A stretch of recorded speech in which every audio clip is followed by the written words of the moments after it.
Hello guys. Flex ko lang ito yung bangkang pinapagawa ko kasi natatagalan yung pagkakagawa nito kasi nga kinukulang ako sa budget. So instead na matapos kaagad to at para mapakinabangan magamit na sa pangingisda diyan sa laot sa dagat, naaantala kasi nga kulang sa budget.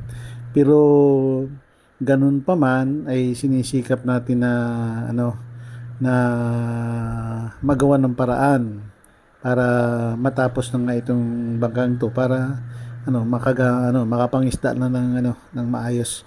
So ang sa ngayon talagang hinihintay ang pagkakataon na matapos ito para nang sa ganun magamit na nga.